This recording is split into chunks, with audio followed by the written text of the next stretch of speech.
It all began 21 years ago at 2:30 in the afternoon. I was fortunate to be invited to Buckingham Palace for a small lunch attended by only a dozen persons, held in honor of Crown Prince Salman bin Hamad bin Isa Al Khalifa. At its end, on our way out, I found myself walking beside the Crown Prince, and I said to him, a couple of years ago, the IISS started a defense summit in Singapore for the Asia Pacific, where defense ministers never meet. It seemed to have worked.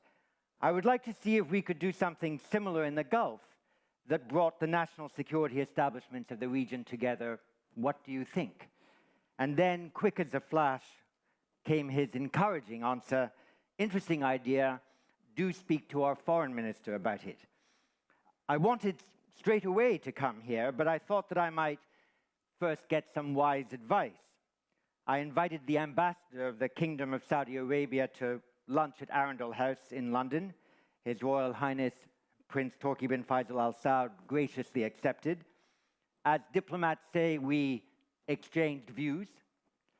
Near the end, I summoned up the courage to ask him his thoughts on whether it was possible to initiate a summit of this kind in the region. He said yes, though it would require some work, and added, Bahrain would be an excellent choice, and you should make the effort to get it done. Soon after, I took a plane to Manama and had a long meeting with the then Foreign Minister, Sheikh Mohammed bin Mubarak Al Khalifa, and we developed a plan to convene the first Gulf Dialogue in November 2004. He wished me luck and was a splendid partner. Every worthwhile ambition begins with a conceit. It was a conceit to think that a small, if nimble, institute in London could convene the national security establishments of the Middle East, but it was worthwhile to try. No ambition can be fueled by hope alone. As cyber warriors say, persistent engagement is the route to success. I recalled Prince Turki's advice, and in the 9 months leading up to the first dialogue, I made 24 trips to the GCC countries, at each one picking up more confirmations of attendance and offering comfort to those who had already agreed to attend that they would meet their peers. A few days after the first dialogue, before the first dialogue, the IISS was really only missing one foreign minister from the GCC. I flew to Riyadh and contacted the Ministry of Foreign Affairs. Early in the morning, I received a call that the minister would see me at 12. Splendid. At 11, I was told His Excellency would see me at 3. Excellent. At 2:15, I was told that His Royal Highness would see me at 5 p.m. Good. At 4 p.m., I was told that all was fixed for 10 p.m. I just had to go to Jeddah. And of course, I got myself to the airport and flew to Jeddah and was warmly received at the home of the then Foreign Minister, Prince Saud bin Faisal Al Saud. Knowing why I was visiting, he said to me as I sat down, "You have come to stiffen my spine." I replied, "Yes, sir." And then he said, "Well, I have already had it stiffened in California." He had just returned from quite painful back surgery. And without too much delay, and after an amiable and rich conversation from which I learned much, he confirmed that, of course, he would come to the proposed IISS summit at the end of that week. The first dialogue was structured to put Gulf security at the front and center of discussions, and to have partners from North America, Europe, and Asia hear perspectives from the region, in the region. In the days leading up to the event, there was much concern as to whether the statements made would be on the record or off the record. Most wanted assurances that it would be off the record, and in the interest of keeping momentum going, I reassured them that this would be the case if they wished. One GCC foreign minister attending said to me 2 days before that he wished to speak on the record, and so the IISS had to go into last-minute action and ask all the other foreign ministers and national security advisors if they too would be willing to speak on the record. Amazingly, they all agreed, and by making it on the record, we were able from the start to claim that this event would bring transparency to the strategic debate. It would bring matters that were otherwise only discussed between leaders into the open and fully debated in front of analysts, business people, and the media. That was then a hugely brave decision taken by our first government delegations to our summit. I promise you that 21 years ago, this was not the natural and immediate instinct of those holding high office. At the first dialogue, His Royal Highness Prince Saud Al Faisal defined the core requirements for Gulf security in a crisp four-part maxim: a united GCC, a prosperous Yemen, a stable Iraq, and a friendly Iran. Sadly, in the 20 years that this dialogue has been held, these four conditions have never simultaneously been met.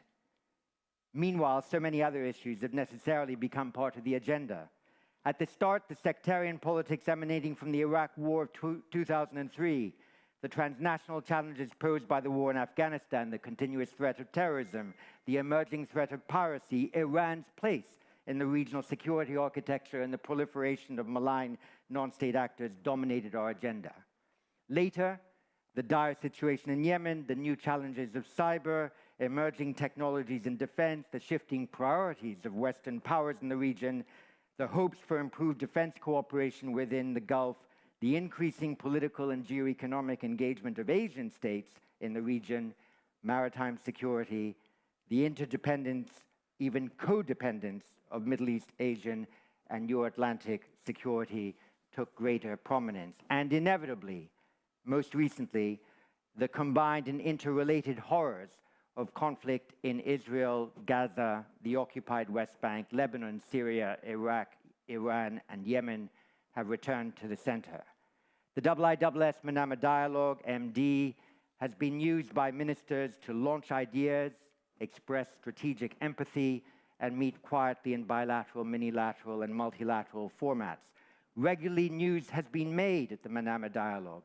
Often innovative security and defense agreements have been structured here, and sometimes fresh diplomatic partnerships formed. I recall vividly the statement by then U.S. Secretary of Defense Robert Gates in 2007 on the National Intelligence Estimate that had just been released on Iran's nuclear program, when he stated, "The estimate is explicit that Iran is keeping its options open and could restart its nuclear program at any time. I would add, if it has not done so already." The next year, in 2008, we were obliged to spend some time dealing with the issue of piracy. In that year, pirates operating from areas of Somalia outside the writ of that country's transitional government had attacked more than 120 ships and hijacked 40 vessels. The problem was so great that it inspired the EU's first naval operation in a concerted effort to lower the threat. In 2010, U.S. Secretary of State Hillary Clinton directly addressed the Iranian delegation in the room, led by then Foreign Minister Mottaki, and said, "You have the right to a peaceful nuclear program, but with that right comes a reasonable responsibility that you follow the treaty you signed and fully address the world's concern about your nuclear activities. We urge you to make that choice for your people, your interests, and our shared security." The following morning, our keynote speaker, His Majesty King Abdullah of Jordan, spoke eloquently of the geographic and demographic challenges that were threatening the very essence of a two-state solution in the Middle East, a problem that has only worsened since. 4 years later, and exactly 10 years ago, the IISS MD was an action-forcing event when negotiations concluded on the night of 5th December 2014 at this hotel, resulting in UK Secretary of State for Foreign Affairs Philip Hammond and Secretary of State for Defense Michael Fallon signing the new and expanded UK-Bahrain Naval Facilities Agreement. And today, the UK will sign documents to join the US-Bahrain CCPA. Often the weakness of the regional state system in the face of non-state actors has been emphasized. President Sisi of Egypt in 2015 warned here that Arab nation-states are endangered by foreign militias and organizations that challenge the foundations of modern government and authority. The role and prestige of the state was under threat. Speaking in 2019, French Minister of the Armed Forces, Florence Parly, lamented what she saw as the deliberate, gradual disengagement of the US from the Middle East, noting that provocations such as the mining of ships transiting the Straits of Hormuz and the Abqaiq Khurais oil attacks had gone unanswered. France was determined to fight terror and uphold the rules. Remarkably, this dialogue also persevered throughout the COVID years, and in 2021 and 2022, when so many other international summits were cancelled, the Manama dialogue carried on with in-person meetings, necessarily socially distanced, but nonetheless held thanks to the extraordinary measures undertaken by Team Bahrain without a single COVID case interrupting our proceedings. Asia's growing interest in the region was expressed through the keynote speech delivered in 2021 by Prabowo Subianto, then Defense Minister, now the President of Indonesia. He explained how the challenge of violent extremism in the Middle East has been mirrored in Indonesia by Jamaat Islamiyah and Jamaat Ansarut Daulah. Tensions in the region, he added, can significantly agitate the Indonesian grassroots.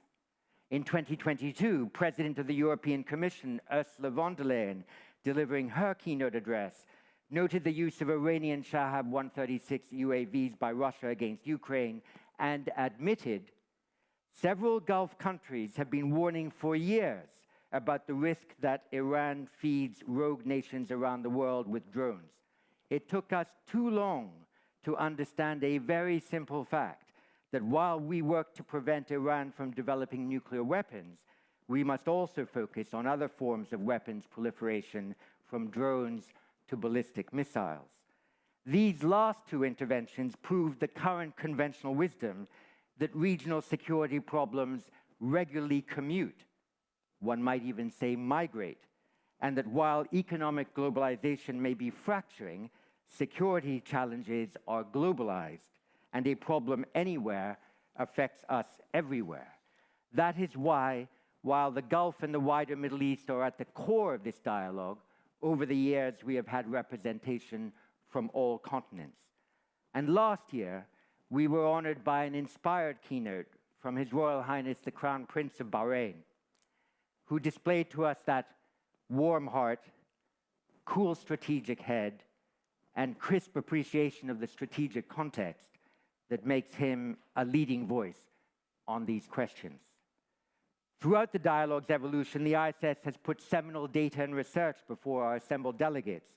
Our authority in convening this dialogue comes not from knowing personally the defense and foreign security establishments of so many countries in the world, though that helps, but from the fact that we generate first-class data and analysis on geopolitical and geoeconomic issues and place ourselves at the cutting edge of strategic debate.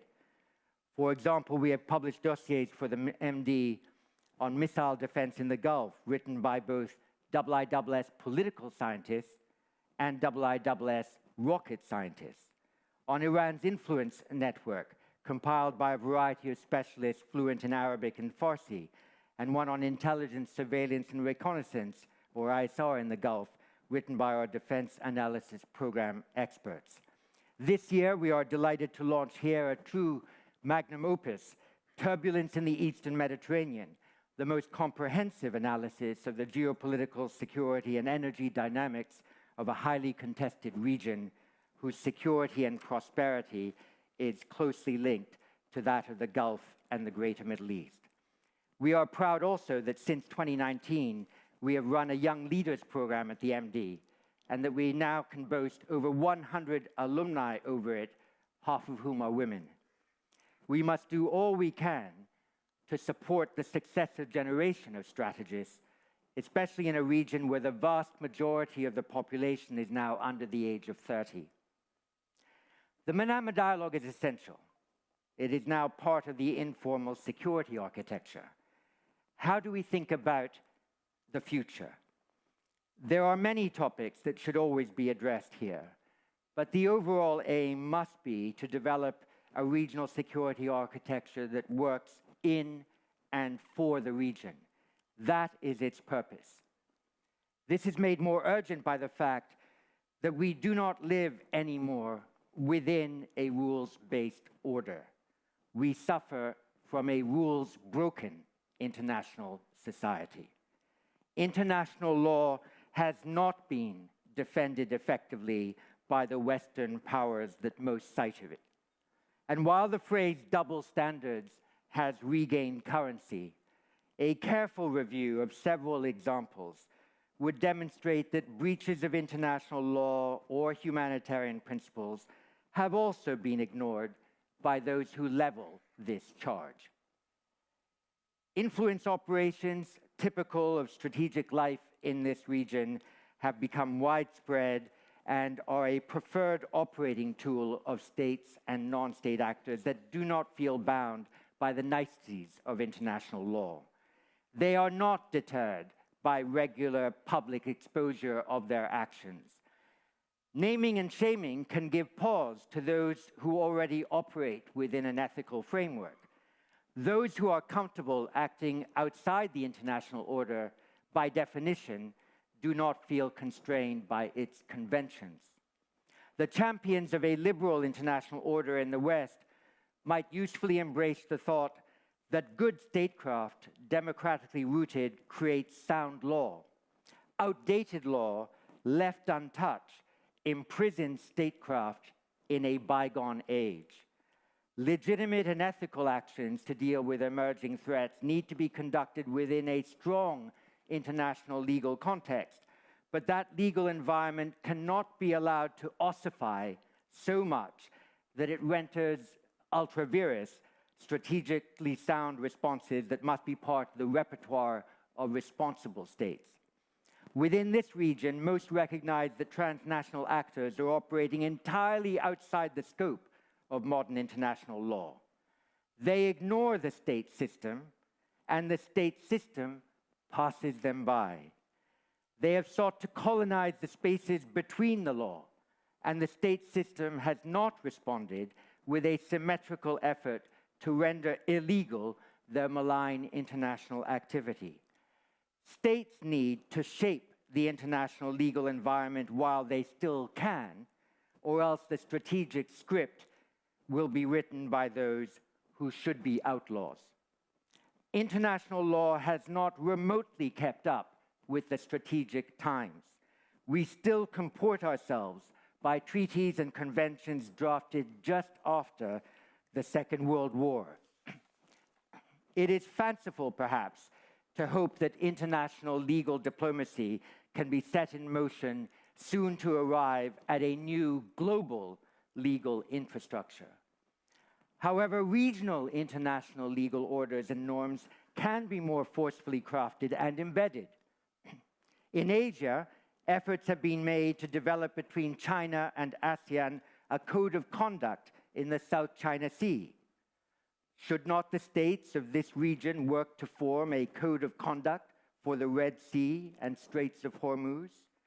Non-state actors have no strategic right nor legal authority to so brazenly interrupt commercial traffic.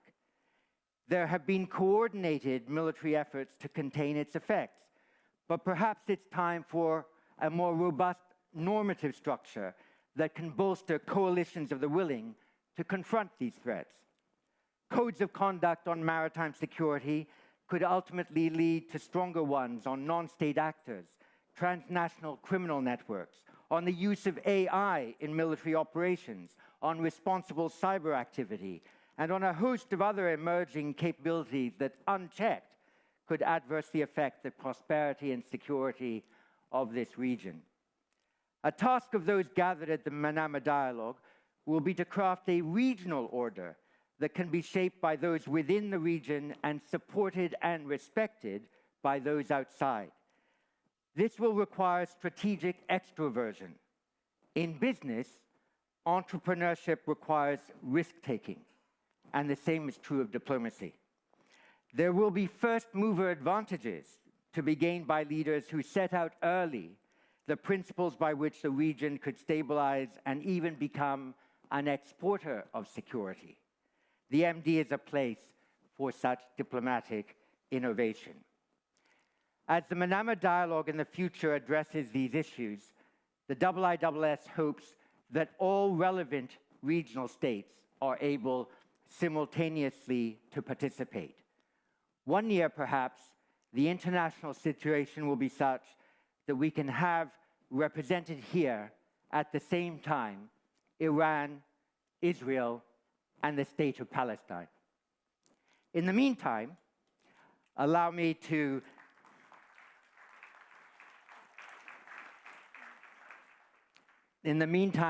to thank His Majesty the King, His Royal Highness the Crown Prince, ministers, officials, and the people of the Kingdom of Bahrain for your support and hospitality. The IISS and the international delegates who we gather here are in your debt. As we work towards the next 20 years, our hopes can be summed up perhaps in a Manama dialogue campaign rallying cry. Make this the dialogue at which new ideas are launched. Make this the place where people meet in confidence and trust. Make this the anchor for regional defense diplomacy. Make this the summit at which effective norms for the region are agreed. Make this the event at which new agreements are forged. In other words, make the Manama dialogue every year and make it matter. Thank you.